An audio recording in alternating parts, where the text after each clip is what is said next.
All right, everyone, we're ready to move on to the next part of your Entering the Real World project. The next one we have here is going to be on finding a vehicle.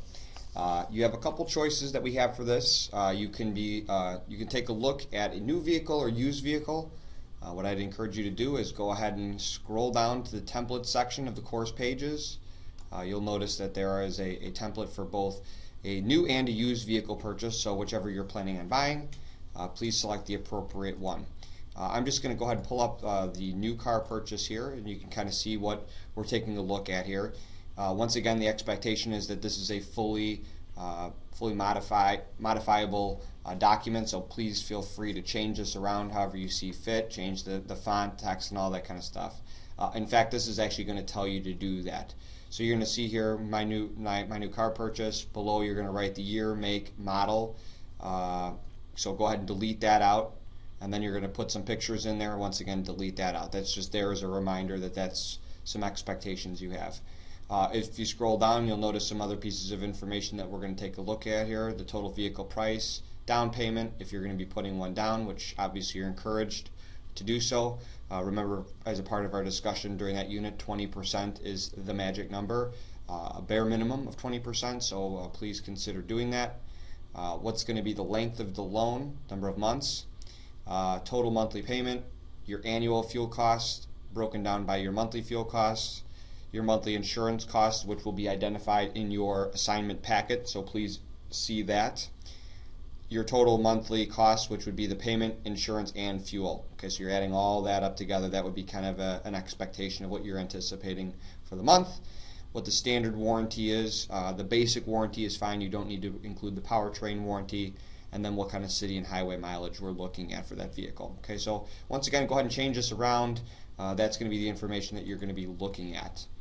Once again, going back to the page, the Consumer Ride Course Guides page, we have a bunch of links that are built in for you. Consumer Reports, Edmunds, Cars, Kelley Blue Book, the fueleconomy.gov site from the U.S. Department of Energy, and the auto loan calculator. Not going to go through every single one of these, but real quickly want to remind you, when we did our car shopping unit, during our car unit, we used Consumer Reports. I would encourage you guys to use that again. That is a very, very good website for getting information quickly.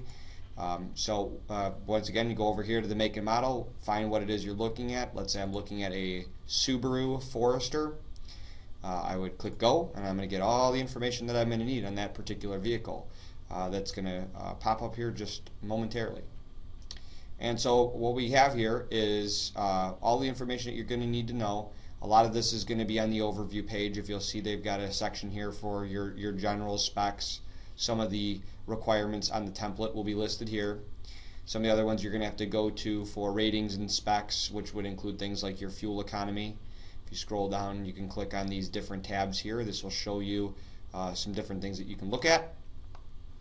If you're interested in finding out more information, the other one that you may want to also go into again is your prices and costs. Okay, this is if you wanted to look up your cost of ownership that we talked about in class, you can find that in here.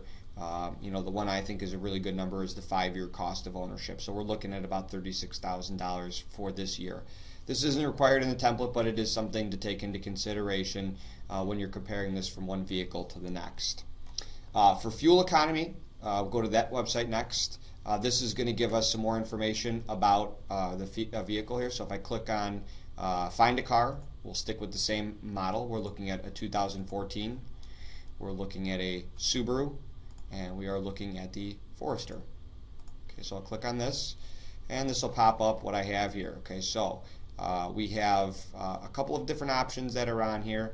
If you read the titles here, this is going to be the regular gas engine. They also offer a turbo engine. Okay, now you're going to notice that the turbo is going to cost you a little bit more, and that's because obviously there's more performance. So if I'm just looking at the regular one, I'm looking at about $2,000 a year for my annual fuel cost. My city is 24 miles in the city, 32 on the highway, combined being 27. Pretty fuel efficient small SUV. And if you wanted to click on it, you can get a little bit more information that you might find useful. Okay. The last one we're going to show you here is going to be on the auto loan calculator. If you are going to be taking out credit to make your car purchase, this is what the cars.com auto loan calculator is. and I would type in here what I was expecting. So I'm going to say that I'm looking at, let's just say roughly $26,000 for my Subaru Forester. And I want to be a good consumer and give a decent down payment, so let's say I'm going to give an $8,000 down payment. I probably don't have a trade-in at that moment in time, a car that I'm getting rid of. For you guys, your sales tax is going to be 7.25. That is going to be also indicated in the assignment sheet. As far as interest rates, the standard 3.05% that's listed in here, that is a pretty decent number for a new vehicle. If you're looking to buy a used vehicle, I would encourage you to raise that up to around 5%. Your interest rates, once again, on used are not going to be nearly as good. And then you're going to have to decide how long we're going to want to borrow the money for. It's standard at 36 months, which would be 3 years. If I wanted to extend that out to it for an additional year, I can update my payment, and you'll notice it goes down to $440 a month. And I would really encourage you not to go any longer than 60 months. That would be about the far end of what you'd want to do in terms of an auto loan. Yes, you can go above that, but we did talk about in class that that really is not ideal for paying back a vehicle. So those would be some good ones.